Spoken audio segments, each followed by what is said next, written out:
tayo'y di na nagkita. Magandang araw po sa inyong lahat, mga giliw naming tagapakinig. Narito po ang karugtong ng kasaysayan na itinampok namin sa linggong ito, dito sa ating dulang. Luha. Ano? Hihingi ka na naman ng pera? Halos araw-araw na lang humihingi sa akin ng pera. At anong gusto mo? Magmukha akong losyang? Hindi ba't nangako ka sa akin na susuportahan mo ako?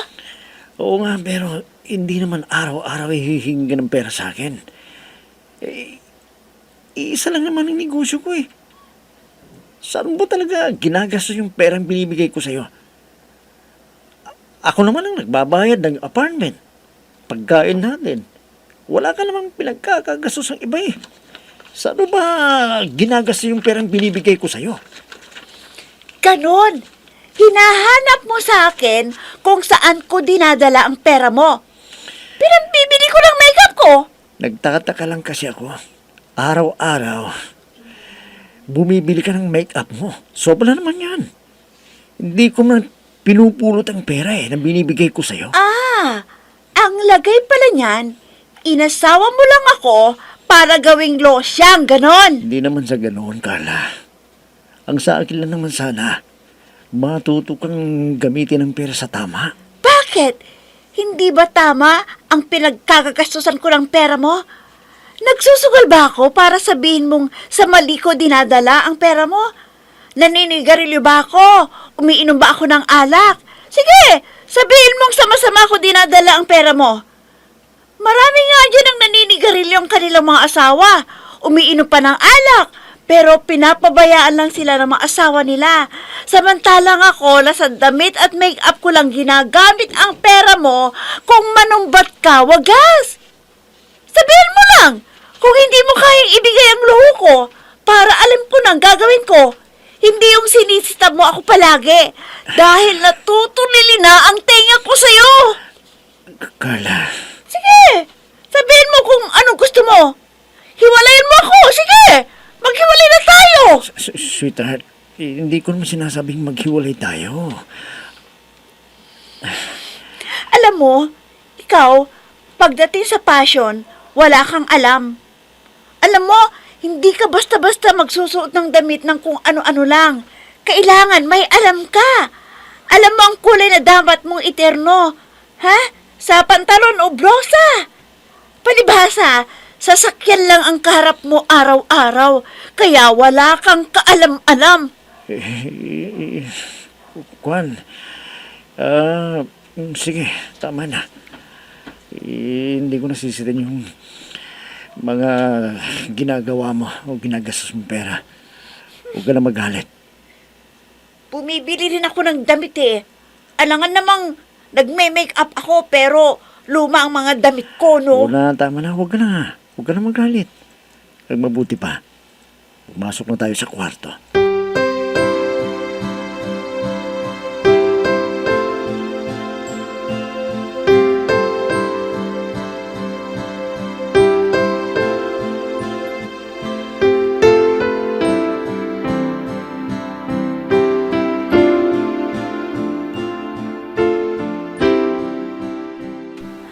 Ang sarap ng simoy ng hangin, no?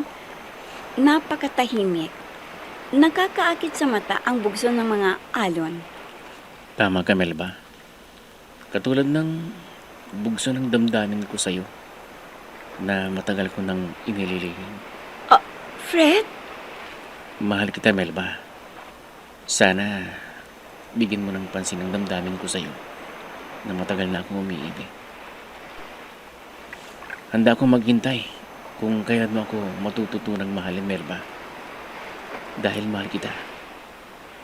Gusto ko lang sanang hilingin sa'yo na habang hinihintay ko ang araw na yun, sana hayaan mong ipadama ko sa'yo ang aking pagmamahal. Fred!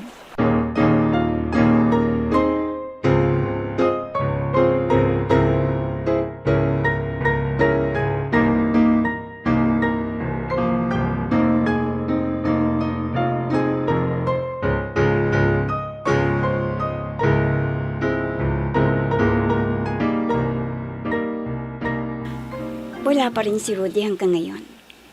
Hindi na nga ako sinipot nung isang araw na napag-usapan naming pagkikita. Hanggang ngayon, hindi pa rin umuwi. Sa bagay, bagong bukas pa nga lang yung talir niya. Talagang magiging abala siya. At si Fred pala.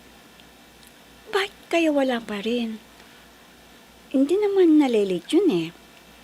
Kung wala pa rin customer hanggang mamaya, isasara ko na para makauwi na ako at makapaglaban ako ng damit namin ni Inay. May sasakyang dumating. Mabuti naman. Mamayang hapon na lamang ako maglalaba. Magandang umaga sa iyo, Suki. Mr. Sebastian, kayo pala. Magandang umaga ho. Iba naman ho yata itong pinapagawin niyong sasakyan. Oo, sasakyan ng anak ko ito. Wala pa yata si Rudy dito. Wala pa ho. May binuksan kasing talyer niya. At kay Fred niya, pinagkatiwala itong talir niya.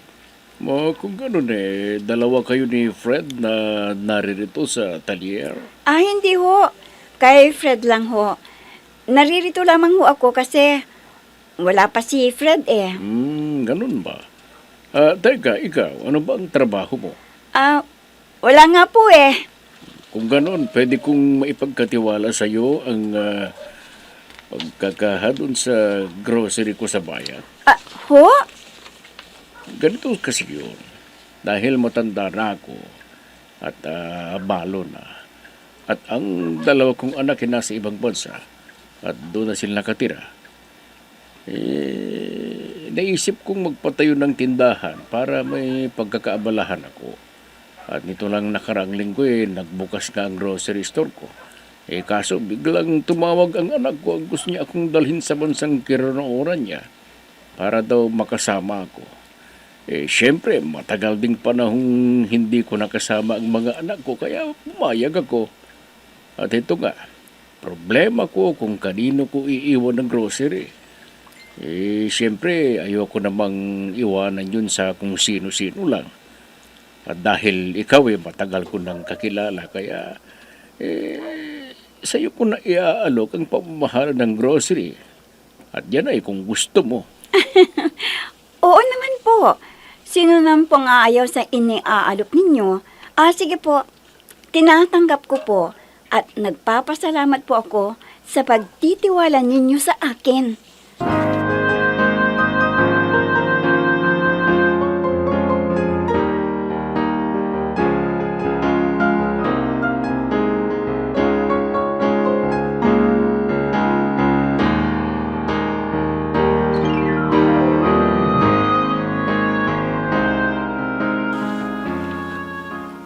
Ano? Sasahuran ka ng 20 mil kada buwan sa pangangaha mo sa grocery store ni Mr. Sebastian? Oo, malit lang ang grocery store niya. Kaya nga, sinabi niyang may kataasan ng sahod. Pero maganda na rin yun kaysa wala akong trabaho. Paano ngayon yan? Walang hahalili sa akin dito sa talyer ni Rudy kung late ako?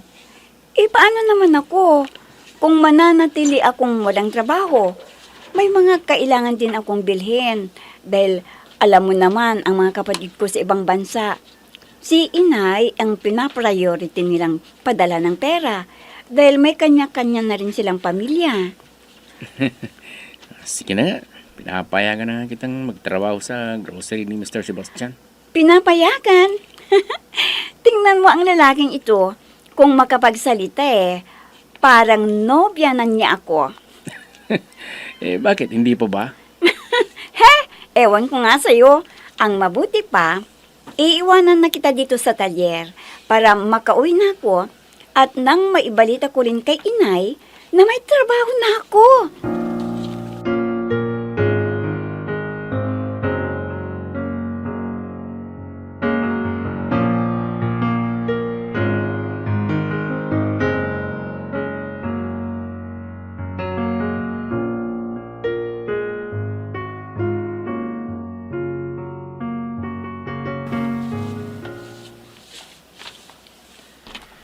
Buti naman at umuwi ka, anak.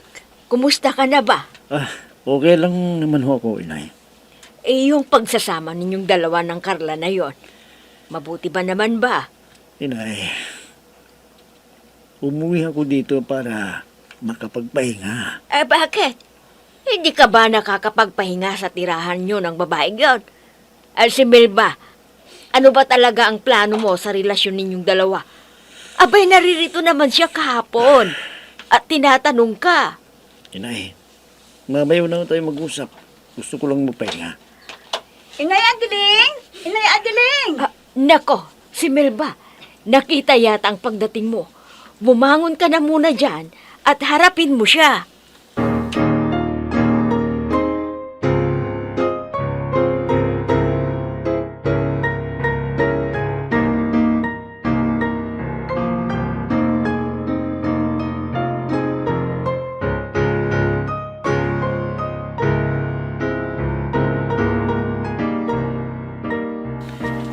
Ano?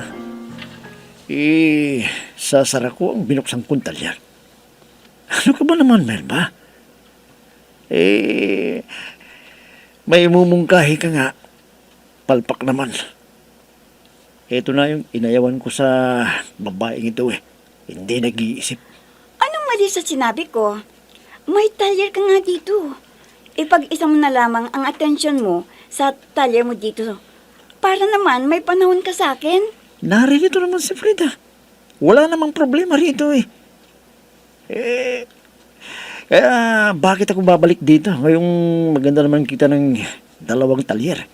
Sige, ganito na lang. Magpalit kayo ni Fred. Si Fred ang tatao doon sa bagong bukas mong talyer at ikaw ang tatao dito sa talyer mo. Oh, hindi ba mas maganda yon? Malapit ka sa amin ng pamilya mo? Kasalukuyan pa kasi nagpapakilala yung bago kong talyer eh. Kaya mawawala yung mga suki ko ron kung ililipat ko dito. At least, dito kilala ng mga suki ko si Fred. Kaya okay lang na wala ako rito. Ang akin lang sana ay para naman hindi ka na malayo pa sa akin. Hindi na kasi tayo nakakapamasyal eh. Uunahin pa ba natin ang mga sarili natin ngayong ang dapat nating paggandaan yung magiging kinabukasan ng mga magiging anak natin. Kailan ba tayo magpapakasal? Ayan mo at pag-iisipan kong bagay na yan. Pero sa ngayon, ayan mong asikasihun ko muna ang mga tali ko na para makaipon ako kaagad. Pagtulungan na lamang natin ang pag-iipon. At paano ka makikipagtulungan sa akin sa pag-iipon? Wala ka namang trabaho eh. May trabaho na ako. Kahera ako ng isang grocery store. Kung gusto mo, sumama ka sa akin doon ngayon para malaman mo kung saan ako magtatrabaho para masundo mo ko. Huwag na. I-text mo na lang sa akin ang address ng grocery. Kung gusto mo. Huwag mo na akong isama. Nag-iisa ka lang.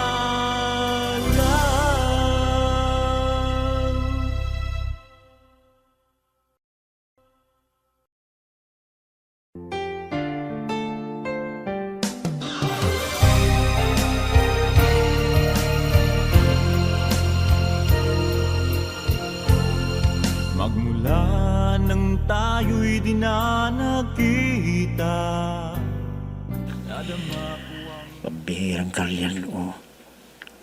Aalis pa ng bahay, pupunta sa mga kabarkada niya pala. Hindi man lang sinabi sa akin. Mabuti sana kung tigisa kami ng susi ng apartment. Hindi tuloy ko makapasok ng bahay. Ay, nako. Wala akong magawa kunding umuwi sa bahay namin ngayon. Seser mo na naman ako ng inay ko nito eh. Mabuti na lang sana kung hindi umuulan. At kahit sa labas na lang akong bahay, magpalipas ng gabi. Total, naroon naman ang sasakyan ng isa kong suki. Maski doon na lang ako maghintay kay Carla. Kaso ang lakas ng ulan ngayon eh. Bababasa ako. Pero hindi bale. Tatakpan ko na lamang ng mga tenga ko. Kaysa naman matulog ako sa labas at mabasa sa ulan.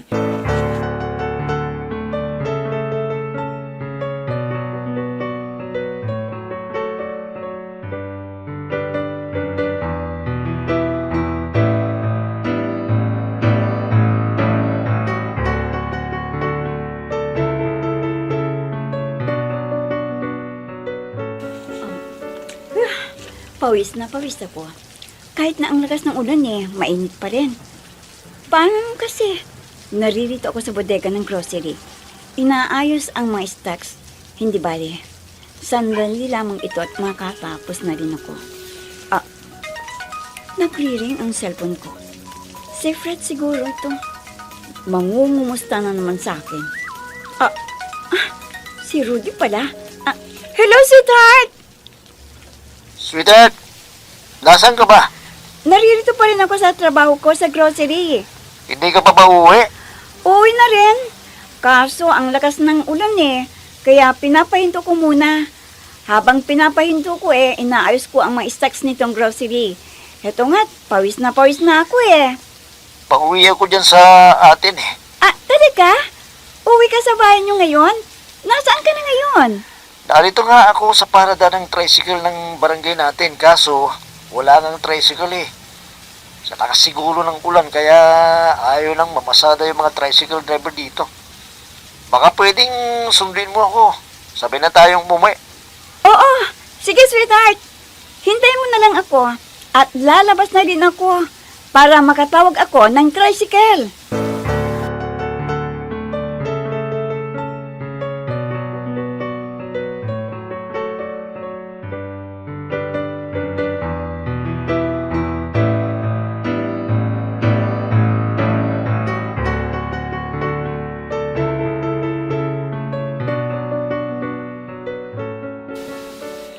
Uy, dami mo namang niluto Wala naman dito yung anak mo. Darating yung anak mo ngayong gabi. Dito raw siya matutulog. Himala yata. Nag-aaway ba sila ng manugag mong hilaw? Ay hindi. Kaya lang, dala daw ni Carla ang susi ng apartment na inuupahan nila. Kaya hindi makapasok. Pambihira naman ang manugang mong yun siya palag may hawak ng susi, hindi man lang hintayin yung anak mong makauwi. Samantalang yung anak mo ang nagbabayad ng upa ng apartment nila. Ay, wag mo ngang banggitin yung salitang manugak. Dahil baka may makarinig sa'yo, may iparating pa kay Melba. Bakit? Umaasa ka pa bang silang dalawa ni Melba ang magkakatuluyan? Hindi na. Hindi ko alam kung anong ginagawa niyang anak mo. Wala na yata sa katinuan.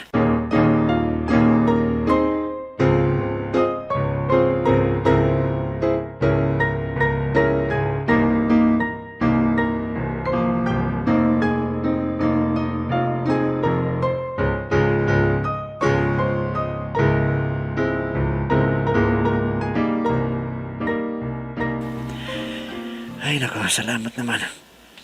Kahit pa paano napanatag yung loob ko nang makausap ko si Melba. Kahit pa paano, nawala ang pag-aalala ko na hindi ako makakauwi ng bahay namin dahil walang tricycle. Teka nga muna, mauupo ako at makapag-relax ako.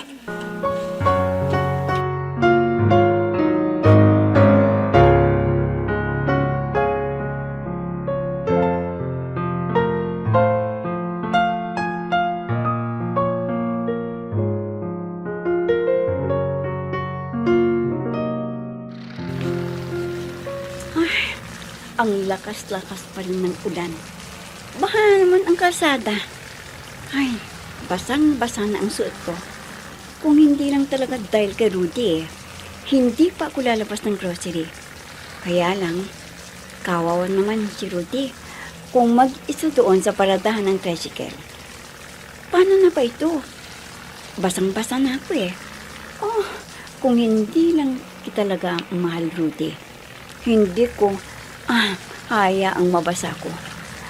Kung di lang kay Rudy na mahal ko siya, ay hindi ako lalabas ng ganito kalakas ang ulan. Bakit ho? Ako, nasiraan po tayo. Ano?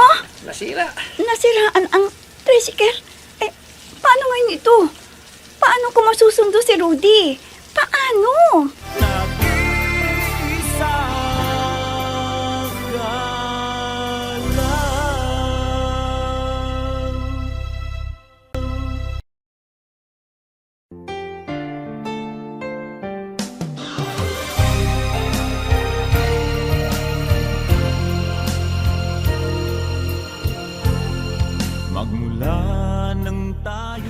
Masusundo pa kaya ni Melba si Rudy? Mga giliw naming tagapakinig, sundan bukas ang karugtong ng kasaysayan na itinampok namin sa linggong ito dito sa ating tulang. Luha! Mga nagbibigay buhay sa ating dula ay sina Mayra Abrehal Narnola, Susan Madikdeng, Robert De Guzman, Jun Cabato, Emma Dalope, Andrea Solar, Ami Diaz, Jonathan Bravo, at si Oscar Ora. Technical Supervision at Musika, Oscar Ora. Nilapatan ng tunog ni Robert De Guzman, Willie Francisco. Sa panulat at direksyon, Eva Alcoriza. Inihahandog sa inyo ng F3 Recording Studio para sa Pambansang Radyo ng Pilipinas, Bombo Radio, Philippines.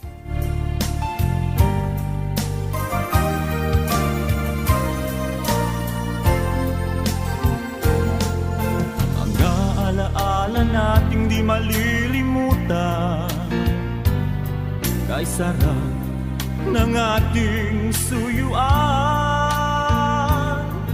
Lagi kong natatandaan, maligayang